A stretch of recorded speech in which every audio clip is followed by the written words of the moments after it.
Welcome back. Today we're talking to Becky Garrison, author of Distilled in Washington. You're listening to Serves You Right, and I hope you enjoy. Let's do it. Oh, we're doing pretty good here in Portland. We're in harvest season, so it's really one of the most exciting times of the year. Yeah, and California's having a really good vintage. How's it going up there? As far as I can tell, it seems to be doing pretty well. We had one wildfire, but it did not get too out of control. Yes. So, I mean, if you're in an area in Bend, the AQI was pretty bad, but we didn't have you always get nervous between the middle of August to the middle of September is if we're going to have forest fires. Fingers crossed. Oh, I mean, you get them at any point of the year, but that's always been like. Luckily, this year we didn't have them, so it looks like it's going to be a good vintage. We had a really wet spring, and I don't know how that's going to be for the grapes. We just don't know. Yeah. Well, so as long as they I don't know. Have any rot issues, they should be fine. Honestly, yeah. They should be, but it has to do with when. I mean, from what I understand, it seemed that we had a really good wet spring that was cool and. Things were able to grow. The good news was that we didn't get the heat that we've had. People didn't have to do too much netting, which in the Rocks District they had a little bit, but that's the bigger issue. We're having heat. We're getting 1 year we got up to 115 degrees here, which is a little warm for Pinot Noir. Yeah. So, but it's too warm for everything. So we had some people. Some people are also the people who are on higher elevations had some issues with burning of their grapes, but that happens every year, and that they learn how to handle that. And we didn't have too many over 100-degree days, so it wasn't like some days. I mean, 2000 was a disaster for the wine. Sure, we had nothing close to that. Nah, and then as far as I can see, 2022 was fires up there as well, right? I know there were fires in California, but. It wasn't. No, 2022 was an excellent vintage here. We did not get the effect that they had. I may have said 22, but I meant 20. I'm sorry. No, 2020 Portland had the worst air quality in the world for a week. That's what I kind of thought. And we had a convergence of 3 fires. One, the southern fire, a western fire, and then north. We just had this configuration, and it all depended on where you were. People that were in cooler. Some vintages were just like not even touched. Mostly the ones in the cooler certain regions like weren't in a valley, so therefore the smoke didn't absorb. And it was kind of sad because you see like one, especially down in Southern Oregon, one town was decimated and another town was perfectly fine. So it was kind of random where it hit, how it hit, but we seem to be out of that. I would say tariffs are a much bigger issue. And right now, sure. Our immigration, I did a story on immigration. We had a vineyard manager, not a worker, a vineyard. He owns a vineyard company, and he's in Mexico. Yeah. And I've done a piece on Moses. So I would say that what's impacting us is Canada basically has said, screw you. We're not going to take any of your products. We're going to go all Canadian. Well, the Pacific Northwest includes British Columbia. So how can you have a Pacific Northwest Cider Fest when there's issues now British and Columbia, when so you say that we're going to celebrate the best of the Pacific Northwest. Well, our Pacific Northwest people in BC cannot be included, so that presents a pretty big size problem. And I think because Oregon Canadian wine, I'm not going to be mean here, but I mean, I've tasted Pinot Noir, and it's not worth exporting. Sure. Canada needs to import. Oregon, because we have 52% of the biodynamic wineries in the country, and more B Corp wineries than anywhere else in the country, and I would argue possibly the world. And we're really hitting up the Salmon Safe and a lot of these other, ventures. We have B Corp. I mean, we have more B Corp distilleries in the Pacific Northwest than anywhere outside of in the U.S. Now, the U.K. has more B Corp distilleries, but I'm saying we have this amazing product, and we cannot ship it outside of the United States right now. It's getting, especially to Canada, and that's a detriment. And our whiskeys, no offense to Canada, I've had some very good whiskeys along the whiskey trail, but our whiskeys are better. I mean, we have some of the world-class spirit, world-class wines, and Canada is now being encouraged to go local, and once they go local for a certain time period, are they really going to switch back? I mean, That's the question. we're about to lose. I mean, once you get used to this whiskey, you're like, well, this is a bit cheaper. I don't have to pay the tariff price. This is going to be okay. I mean, I'll take my Seagrams. I'll take this product.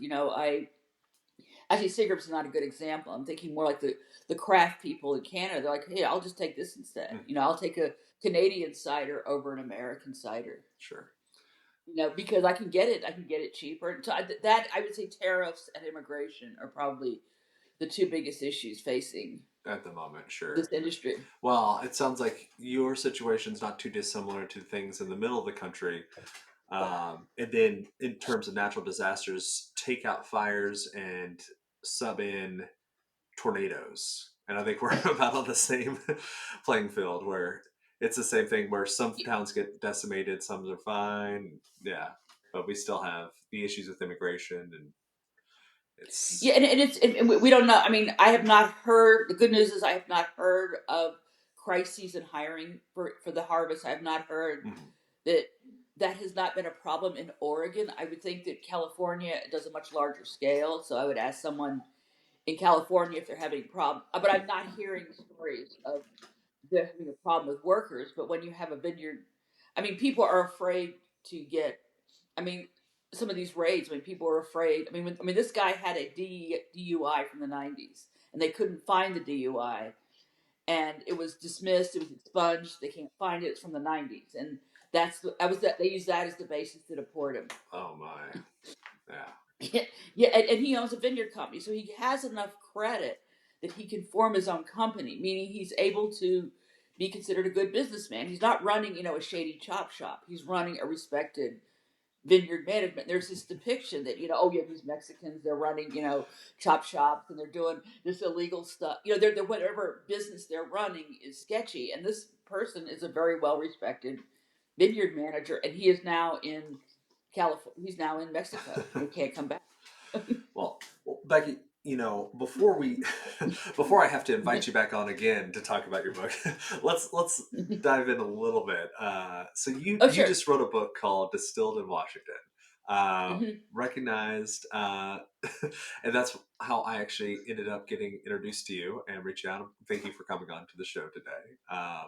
You're welcome. What led you to write this book? And then I wanted to share my favorite part, and then I thought we could kind of bounce around.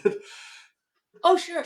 I decided to write it because, one, nobody had written it. Yeah, for sure. And that sounds kind of, when you have that conversation with your publisher, you kind of go through, here's all the ideas I'd like to write about. And Arcadia Publishing, they only do regional books by statewide bigger. My original intention was to do the rise of American single malt whiskey in the Pacific Northwest, because the Pacific Northwest is leading the nation, no question, if not the world, in the creation of American single malt whiskey.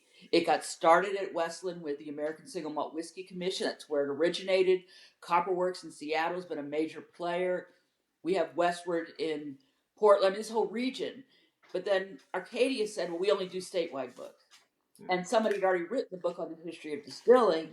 So I said, let me tackle Washington. And I discovered, because it was kind of a shocker, because Washington State is 3 or 4 in terms of the number of craft distilleries. But yet there's no book about it. And even the distillery map is out of date. So I said, somebody's got to rectify this. So there you go. Yeah. That's actually a good introduction, because I was hoping we would bounce around and define some terms. So my day-to-day job, I actually work in a restaurant, and I've explained single malt to many, many generations of servers and guests. But so for the listener today who doesn't know single malt as a term, could you define that and then talk about exactly what is happening in the Pacific Northwest? Yeah. Okay. When I discuss single malt, I'm discussing American single malt, because the reason we have to say this is if you say Scotch, it's like saying champagne. You are not allowed to use the term unless the product is produced in Scotland, or in the case of champagne, in the Champagne region of France. What it generally means is that this has been a bottle distilled using a single grain whiskey. It is not, the mash bill does not contain other ingredients. It is a single grain and the grain happens to be barley. That is the simple definition of American single malt. But according to the American Single Malt Whiskey Commission, to get this approved by the TTB, they had to add other university agreed upon requirements, such as it must be aged for a minimum of 3 years. There's more creativity with barrel finishes here in the U.S. than there is in Scotland. There's some creativity there. And now you're just having this huge explosion because a lot of people like drinking their Lagavulin. That was my favorite. That was my first whiskey I tried. I fell in love with it. I fell in love with the peatiness of it. Yeah. And then I started experimenting with other whiskeys. Some, like Oh Man, were a little bit too clean for my taste because I like them a little bit dirty, but that's my own personal. I'm a Lefroy guy, so yeah, I get you. I get you.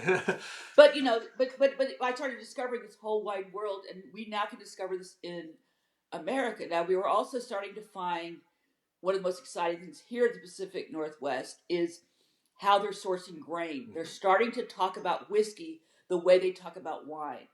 Now we don't have AVAs for the grain growing regions, but we have here in the Skagit Valley, which is the equivalent of the Willamette Valley as far as its ability to grow amazing products. You're looking at Copperworks Whiskey decided to do the first salmon safe whiskey.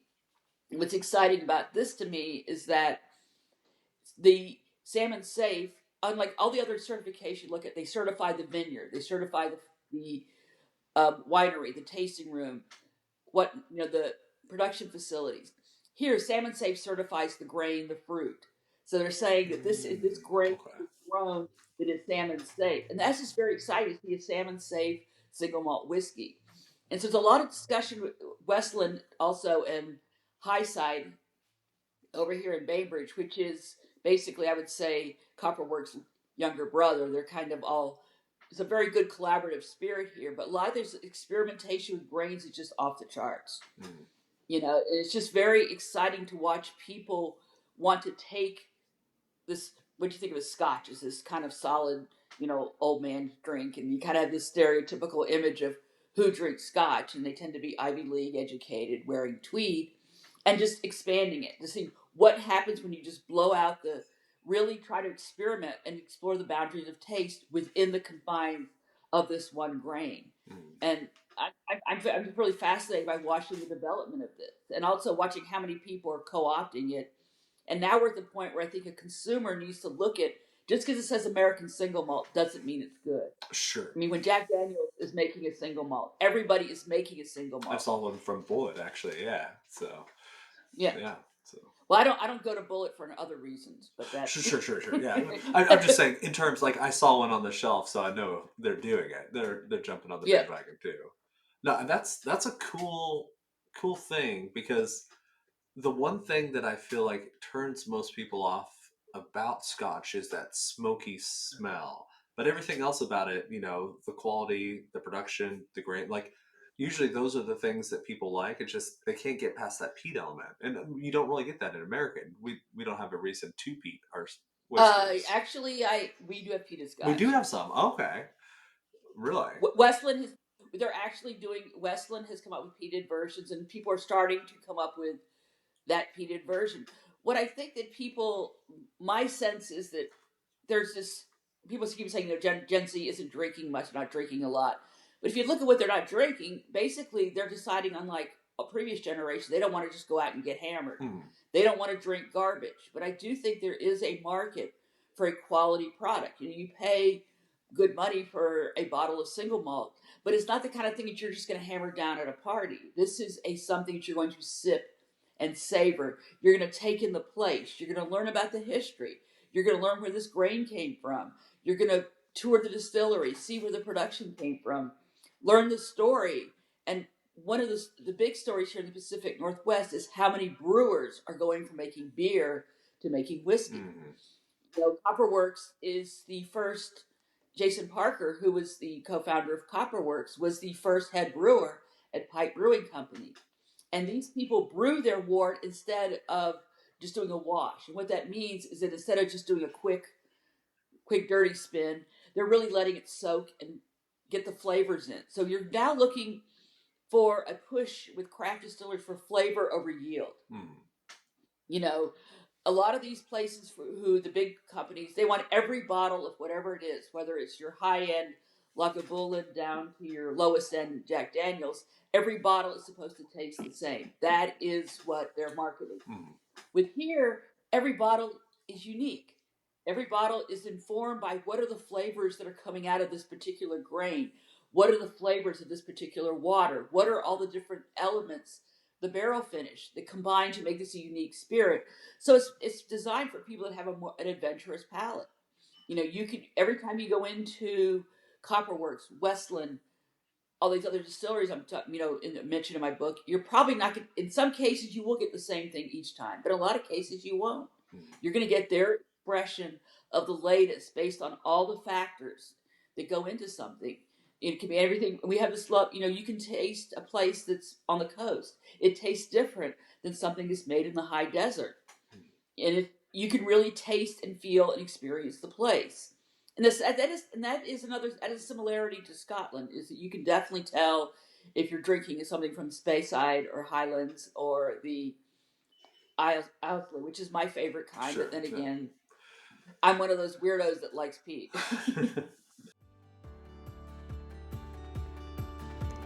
If you're enjoying this so far, please take a moment, hit like, subscribe, share it with someone that you know would enjoy it. It'd mean the world to me, and it really does help this show grow. All right, back to it.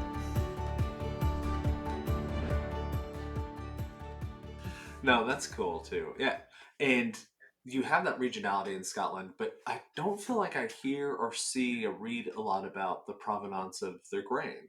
So I think that is a cool kind of twist that we're going towards, even like a celebration of the sourcing of where we're getting this particular barley. And I saw, a lot of the descriptions of the different distilleries in your book, you'd have different shout outs for their specifically sourcing non-GMO, not, they're always looking for that next step up, the next sustainable qualification. Well, and what's also interesting is that even if a distillery gets really big, Westland has now 2 years in a row won one of the top 20 whiskeys of the world by Whiskey Advocate, to give you an idea. But they still retain a family feel. I can count on one hand the number of distilleries that have completely sold out and gone commercial, where they're putting profit over people. This is very much a people-focused, grassroots kind of a celebration Pacific Northwest. And that's really something I think to celebrate, because you're buying, when you maybe look at that and say, oh, this is going to be $5-10 more, but you're buying someone's heart, their spirit, their soul. You're buying what is in that bottle, and actually it often tastes better. I mean, recently had, do you know Aaron Goldfarb? The name rings a bell. Yeah, he wrote Dusty Bottles. So he's a guy all about people who go searching for old antique bottles of booze to try what things used to taste like. And one of his arguments for their increased appeal and why he thought they taste better is, back in the day, and I think Jack Daniels is a great representation of this. You have a product, you have one bottle that's distributed around the world. Their goal is consistency. They, computer control. There is a lot of beauty and kind of admiration on my side for the level of consistency that they're able to reach worldwide in one product. But back in the day, you've got to think about these distillers, no, temperature control, basically, which you talk a little bit about in your book. I think the image that you include of them heating up their fermentation tanks with cow manure is probably one of the most shocking images I've ever come across in a book. There's, no computerized control. There's no standardization. They're all just kind of using rules of thumb to make a product that ends up being variable. But part of the beauty of that end product is its variability. And that's some of the character and the charm of it. And yeah, people scour the world for these bottles now just to see what the past tasted like, where they might just need to go to Washington. Well, I mean, you can scour some of them, but I think you have to bear in mind that because until 1906, I mean, I discussed the legislation that just changed it. It was the Wild West. And from the beginning, you could see a very big, strong class division. The people that had money bought the imported stuff. They bought the good stuff. I know the current pricing of George Washington's whiskey now is about $100. I don't know what it was back then, but I'm sure if you had the money, you could buy some products made in America, like George Washington's whiskey, whatnot. For a lot of people, the women were initially the distillers, and how good the product tasted depended on the skill of the cook. Mm-hmm. And as we went out west and whiskey became a commodity, they put all kind of crap in the whiskey because they needed to use it for a purpose of commerce. And that's the stuff I would not drink. You couldn't pay me to Sure, drink that sure. stuff. That's actually, I actually highlighted this as my favorite part of the book. It's you talking about the production, quote unquote, of whiskey. I think it's during Prohibition. So a rule of thumb for more unscrupulous distillers was that one bottle of good whiskey could be cut into 5 bottles of bad whiskey. And just going down there, the paragraph that really stuck with me is Burns noted. No, Burns notes how antifreeze was a favorite cutting agent. Moonshiners claimed it was as flavorful additive, especially when it had been newly drained from an automobile radiator, because the pieces of rust in it gave the solution a rich, full body, not to mention what assumes needed iron. And so, just seeing the evolution of Washington from pre statehood through statehood, prohibition, post prohibition, it's come a long way, hasn't it? Well, and America one most has too, fascinating, yeah. but I mean, it's fat. But see, after what people don't realize is after Prohibition, Washington State was considered a beer state. Mhm. It was they exported twice as much beer as they imported, but nobody thought you could grow wine in Washington and Oregon as well. Nobody thought you could distill. This is beer country. Just do your beer and leave the distilling to the people in the Midwest and the East Coast, and of course the evolution of bourbon post Prohibition pretty much killed. I mean, they had one attempt at a distillery, but if you open a distillery in 1934, it's no surprise it closed in 1939 during the World Great Wars. Depression. Yeah, too. Yeah, Yeah. and the beginning of World War II, and there was not an attempt to start another distillery until 2007 when Dry Fly came along, and a lot of that wasn't just the regulations in Washington State were pretty darn strict, Mhm. and also Washington State itself was bottling whiskey. They decided that they had to do something because there was going to be this huge surplus of whiskey now that you can get it legally. So Oregon and Washington State contracted with a Scottish producer and started bringing over bulk whiskey that they were bottling, and they did that till 1967 when other people were able to undercut them and sell it for a cheaper price. Yeah. That's actually a good point. Do you mind? Because I would love it if we could kind of go through just broad strokes, the kind of history Sure. that starts the book. So, Washington, pre statehood, just starting things out. What are some of the big points for the guest at home who's listening? Some teasers to get them interested in the book. Well, the first distillery was in Fort Vancouver. They were trying to attempt to call it a winery, a brewery, and a distillery is kind of a joke. It was kind of not that big a production, but they actually tried to do it. But one of the reasons why they closed after 3 years because, as they said, the effects it had on the local peoples. And this began a big story where whiskey became, starting with the fur traders, it was a way of commerce. It was how you traded for your goods. And a way to keep the natives subdued was to trade them in products using whiskey containing, as I noted in the book, they would even put in strychnine, put in something to keep the natives subdued. Mm-hmm.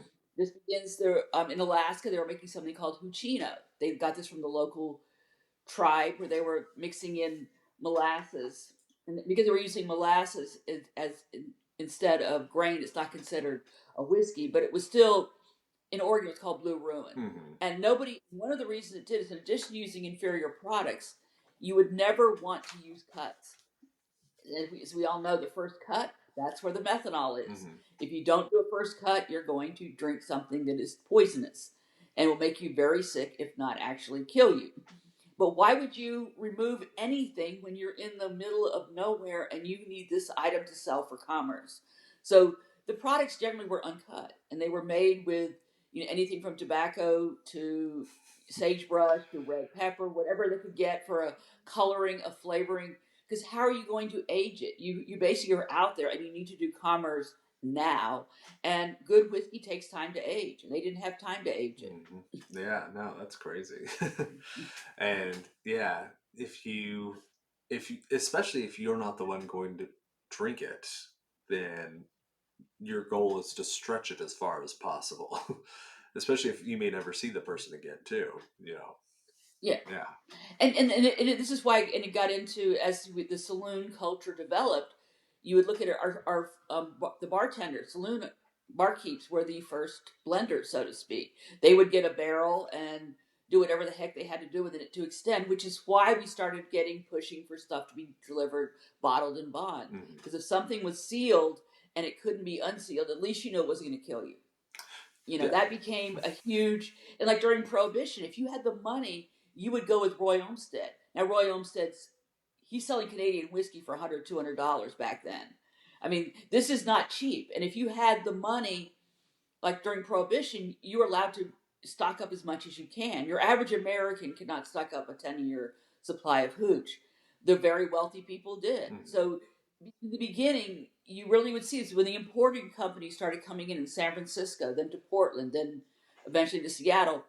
That's where they would import in all the goods. Now that you could always get good liquor, but it cost you a fair penny. Yeah. But that is once they had the railroads. Until they had the railroads, you were pretty much screwed. Yeah. I remember you in the book describing rich people would ask for the good stuff, and they would sometimes get that, sometimes get the cheap stuff. And then poorer people would just drink what they could, which is the cheaper stuff. Like, there still wasn't a guarantee. Not always. Yeah. It wasn't a guarantee, but if you were incredibly wealthy, you probably went to the Rainier Club, the Yale Club, one of the private clubs to go with your kind. And your kind had bartenders who knew damn right well that you do not poison these wealthy people. Yeah. So I think if you had money, you were always in some ways kind of protected. We also had Washington State. I was covering it. The raids really didn't result in a lot of arrests. We didn't have a violent culture here, so we didn't get a lot of media attention. There was no John Dillinger. There was no psychopathic Al Capone. We didn't have that kind of violence. I mean, our gangsters, they actually had a bootleggers convention held here in Seattle. It was very peaceful. discussing Yeah. Robert.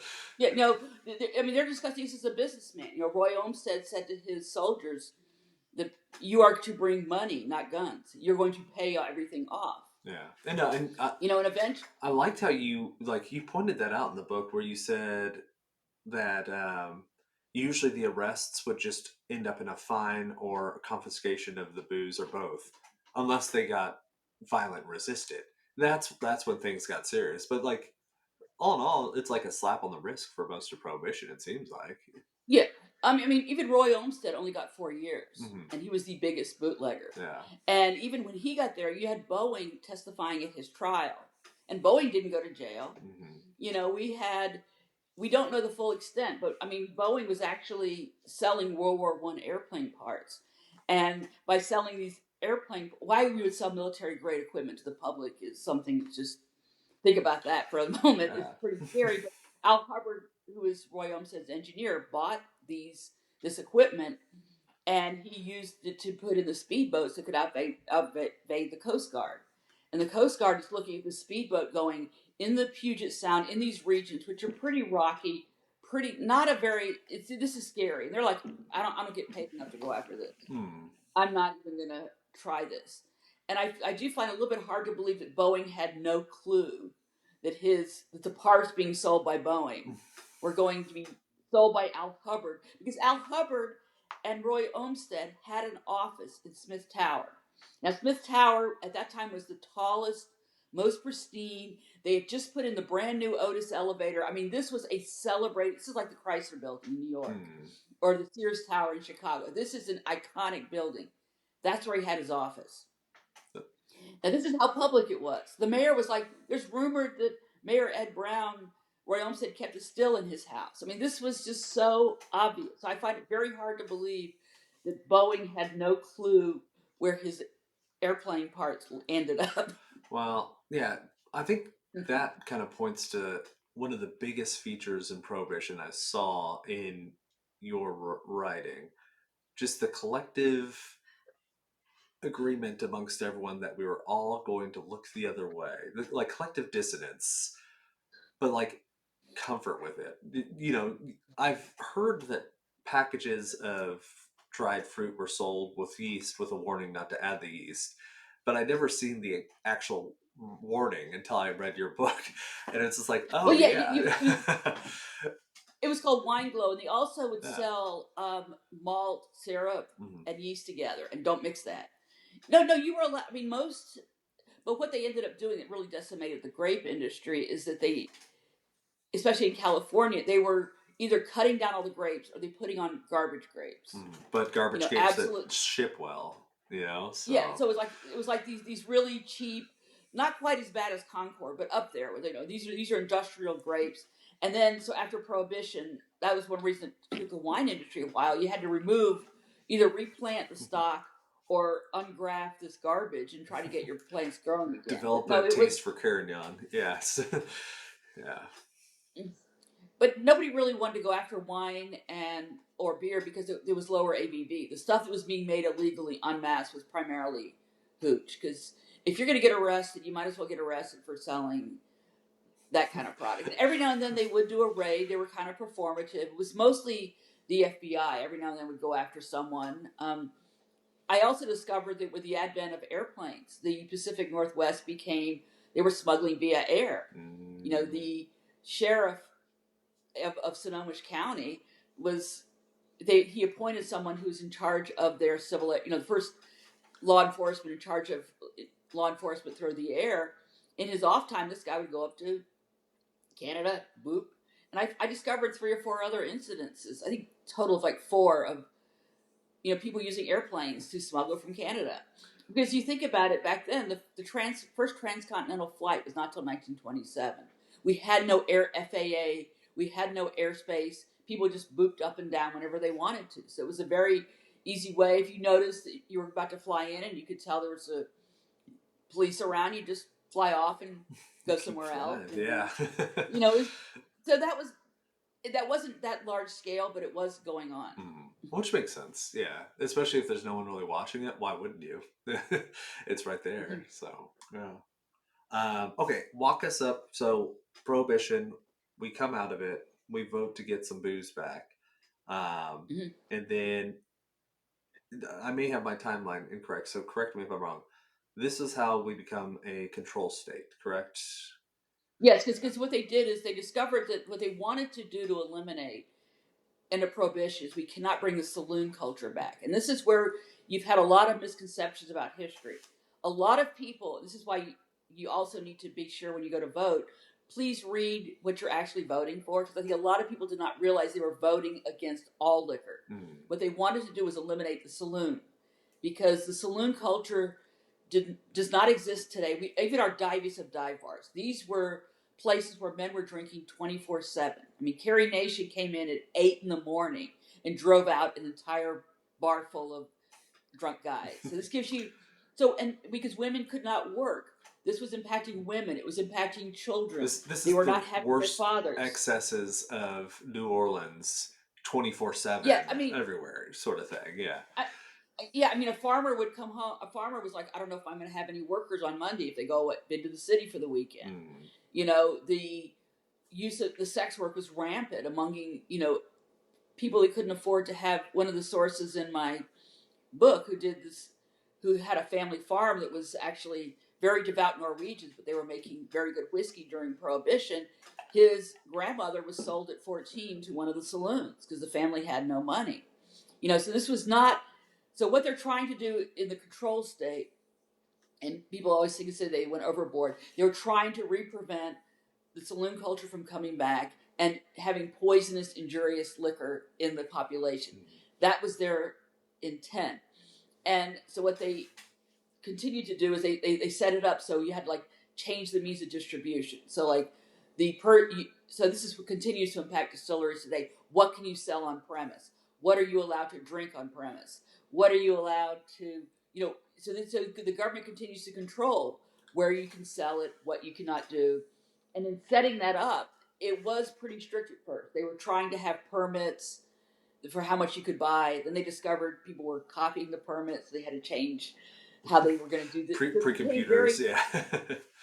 So there was a lot of efforts to try to control the sale and the consumption of liquor. You can't have liquor at a sporting event. You can't have, but they would ease the restriction. Like initially, places could only serve beer and wine, and the biggest concern what whiskey and liquor, but whiskey in particular, was the fact that it can kill you. I mean, that's why to this day, even though home brewing and home winemaking is now permitted, thanks to Jimmy Carter in '79, you still cannot federally distill spirits. I know people do it. Mm-hmm. They sell the stuff online, but it's sold online for research purposes. Mm-hmm. You're not allowed to legally do this. And I think it has to do with the methanol. I mean, basically, you're operating basically the equivalent of a meth lab. It can go off if you don't know what you're doing. Oh, yeah. Now, have you ever read Edward Slingerland's book Drunk? Oh, and if I haven't read that one. I've read some other books about being drunk, sure. like Susan Cheever's Drinking in America, and I read The Short History of Drunkenness. Sure, yeah. And I'm sure it's a very similar thing, but the combined dangers of pressurized heating of equipment in a small space without safety plans, like most home distilleries are, plus just the fact that if we have beer and wine in front of us and we are drinking like a bottle, like I can drink at a decent pace, and I've worked in the restaurant industries for years, so I can hold my own. But it's tough to sit down and drink a whole bottle. But the equivalent amount of shots you can do with hard liquor, like there seems to be a rate limiter inherent in beer and wine, just in how concentrated it is, that distilled spirits remove. So like I understand some of the danger aspects of it. Like I mean, clearly the saloon culture came from something, But it's gotten to the point where, for example, if you cannot, a distillery cannot in Washington State cannot serve full scale cocktails. Yeah. And until they were allowed to do cocktails to go, so you can sometimes get a sample flight of sample cocktails, but you're not allowed. But unless you have a restaurant license, you cannot serve full scale cocktails. Yeah. Which is one example. You cannot serve at farmers markets because God forbid you offer samplings at farmers markets. If I do a book event, I can't offer liquor samples. Mm-hmm.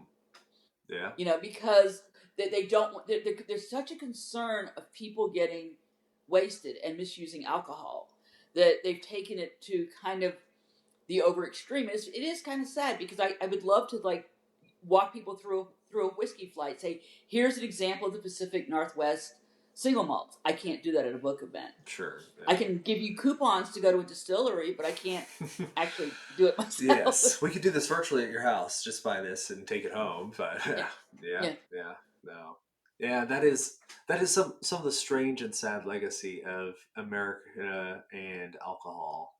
I've lived in a couple different states, and I've dealt with New Mexico, and they don't have corkage, and dealing with people who don't know that coming from out of state, and you can have 1.5 drinks in front of you. You fly into Utah and you can only have, I think it's 1.5 ounces in a cocktail. Like every state post prohibition made their own rules, and no one talked to each other, and so they have all these crazy disjointed rules throughout the states. And you still can't distribute the bottles to all 50 states. Yeah.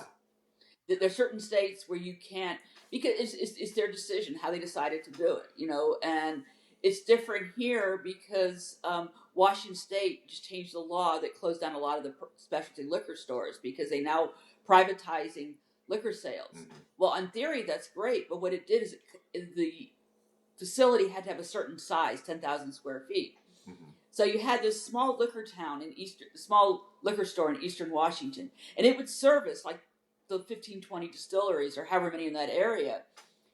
It had to close. So that now distribution became a problem so when you make a law that sounds great.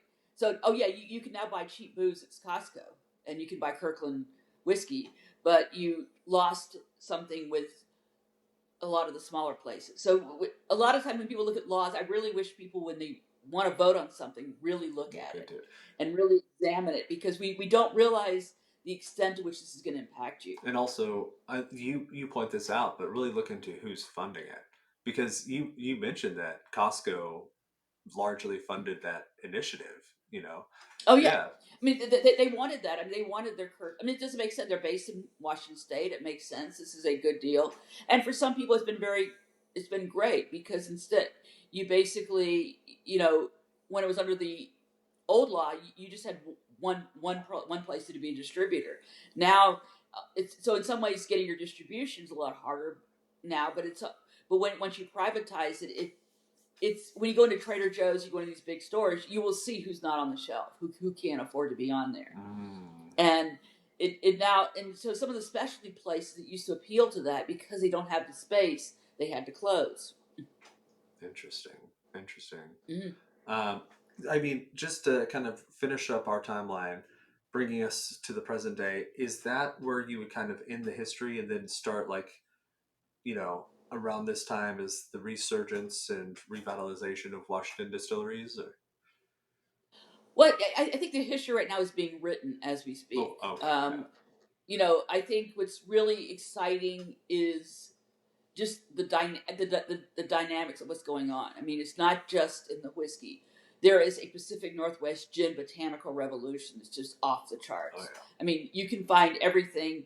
Thank God aviation's moving out of the Pacific Northwest because they do not. They used to be an iconic gin. They're now Hollywood garbage. But that's you heard it here first. But what is exciting is that the Hollywood hyped aviation fuel stuff. You find this more in the wine industry actually than you do in distilling. But people make fun of it. They're like, "Oh yeah, right. You got your Academy Award, your gold records, whatever the crap you got on the wall. We don't care. We want to talk about the spirit, the fruit, where it comes from." And I think that's very exciting. I get to meet this guy, Paul Beveridge, who did the first biodynamic organic winery and vineyard and distillery. And just to watch, he's also been pioneering. He's the one who pioneered the fact that wineries could now have a distillery. So now instead of just discarding their must, they now can legally make brandies. And a few have gone kind of outlier, like you have the Browns who they wanted to make whiskey because Andrew Brown likes whiskey. So he's a winery, but he also set up a distillery. I think that's exciting. Watching a lot of the fruit, now that the wineries can operate a distillery, watching all the fruit brandies coming out of here is really exciting. Just watching all the different things that they can do, that they can create. I think we're just starting the expression. There's still room for development.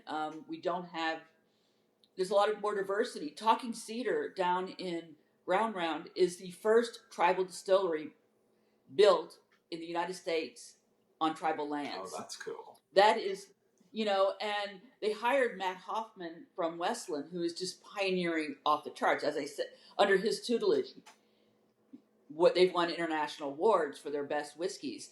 And just to watch how that program is going to be developed there, that's very, an exciting development. We still only have 3 women distillers. I think that's something we can be a lot of development. Don't forget, women were the first distillers in colonial America. And yet the moment it became commercialized, they got shut out. And I love watching what, the different expressions that the women do and the unique gifts they bring to this. I mean, you watch, Fast Penny Spirits has an Amaro that is just off the charts delicious.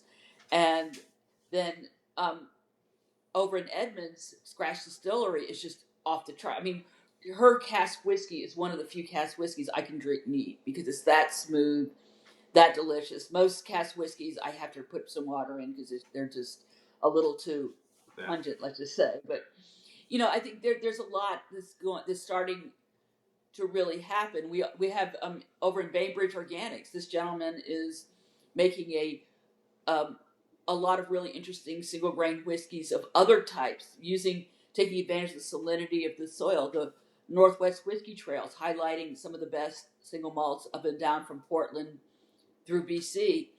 So far, I think the biggest challenge, I think, is just letting people know that there's some really good craft stuff here. It's time to, next time you go into the store, consider putting down that $20 bottle of, cheap bourbon that you got, and maybe elevate. Maybe go to 4, 2 Bar Spirits. Try their bourbon. Oh my gosh, it's made with organic corn, non-GMO. See how that tastes. See the difference of that. And I think more people will get excited by looking at, wow, this is actually really good stuff. It's kind of like, having, low quality ice cream versus getting something that's really, a specialty gourmet treat. Why would you want to go back to the garbage once you've had the good stuff? Yeah, once you've done the artisanal chocolate tier, the Hershey's, it's like, okay, it's still there. It's fine. Yeah. I mean, if you go to a party and someone serves it, you're not going to be rude and just be that person and be snotty. But it is, I think, for people to want to experiment with their palates. I think I noticed, especially the younger generation, the Portlandia sketch where the people go home and find where the chicken actually came from that they were eating is not that far off the base. Yeah. People here do want to know the soil of the land. I mean, they discuss here with wine over this lovely winemaker from Persia, Momontazi. He describes wine as the marriage of sun and earth. Mm-hmm. And I think the same is true for the grapes. There's something magical that happens when all this comes together and you get to taste this, goodness in a glass. I've also heard it's bottled sunshine, which I always really enjoy. So, yeah. No, that's cool. And, I think that's cool. Washington is not maybe the first place that a lot of listeners would think when they're like, what should I try spirits-wise next? And so I think that's cool. We have someone beating the drum, trying to get more people to give it a try.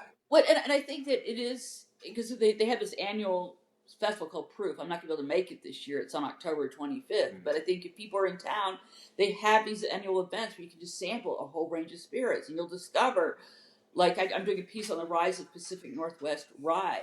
And believe it or not, rye is starting to make a comeback here. Mm-hmm. I mean, some distillers are like, I'm going to put up with that nasty. A few people decided they're going to become blenders because they're like, I'm not touching that stuff. It's nasty. It's very hard to work with.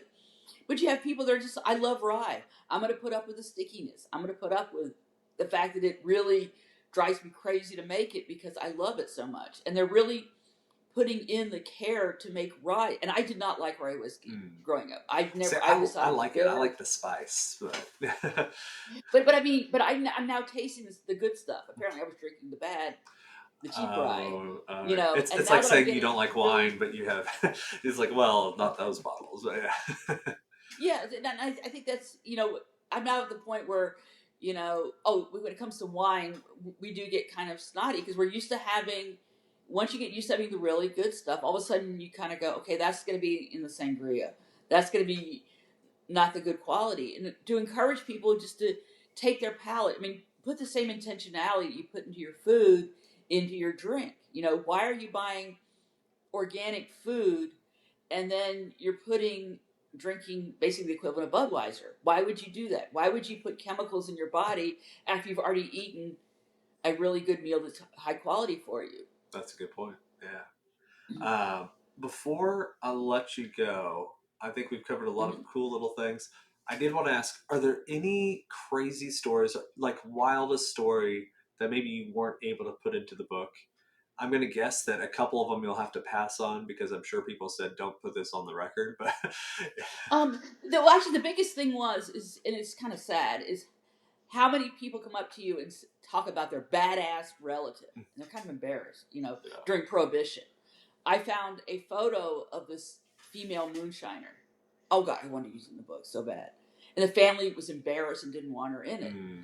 I mean, I ended up telling them, well, maybe you should go back to the library archive where this is kept, where I found it, and just ask them to remove it because that's where I found your grandma. I mean, I wasn't trying to dig up dirt on your grandma, but grandma was making hooch, huh? Yeah.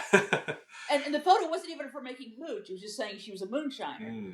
And I think that to me was the fact that there were I couldn't put that in. A lot of the stories. This is another book that needs to be written. A lot of the ways Native people were treated, I couldn't get documentation. Yeah. You knew it was bad. You knew that they were saying we're giving them strychnine. You knew that if they would get arrested if they went into a saloon, whereas white people would not be arrested. I don't know the full story of that. I dug in the Library of Congress. I think I would love to have somebody, especially from a Native tribe, to go in and say, let's just tell you the real story of how bad it really was. I just got glimpses from the newspaper accounts. That to me is a story that remains to be told. How bad it was for the women. I mean, we had this lovely book called The Good Time Girls of the Pacific Northwest. Well, those are the successful sex workers. They didn't discuss. I only had one story. This guy said I could talk to him about it. Said had permission to discuss his grandma who was sold at 14. I wonder how many other girls were sold. Mm. How many other kids were sold? The boys were the boys sold to go work the mines? Were the boys? What the pioneer life was like? I think we still tend to Little House on the Prairie viewpoints, and we don't look at the fact this was hard as hell for a lot of people. Sure. Yeah. And a lot of these stories did not make the news because the stories of women did not make the news. Mm-hmm.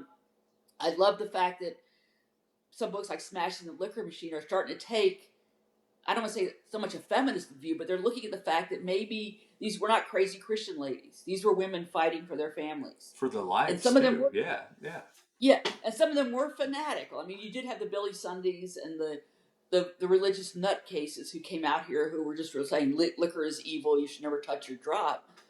But there's so much of the story that we don't hear about. And I think, as I say in the book, we don't know a lot how this impacted women. We don't know how it impacted children, how it impacted indigenous people. And I would love to see those stories. And I just could not find, the stories just weren't written because the newspaper back then was written by mostly white men, and they wrote what they thought was of newsworthy. And it was newsworthy that an quote unquote Indian got arrested at a saloon, so and so got arrested for selling to an Indian, but they never got into the details of why that person was buying the product. I mean, we know that people started selling, giving the native people, liquor, so they would go off and do stuff like fur trading, which was very dangerous. But we don't know that is a full story that hasn't been told. Yeah. No, and you even right towards the beginning have a little bit about there were laws on the books against selling to the natives, and one of the worst and most chilling side notes I've ever read, where native testimony before the U.S. Court of Law was not recognized as that of human until 1847. It's a dark time in our history for sure. Yeah. And so I think that to me is one of the things is just if we can kind of Little House on the Prairie a lot of this history, and a lot of it was also just looking at the fact that these guys were complete badasses. I mean, you go out to the desert, you have nothing.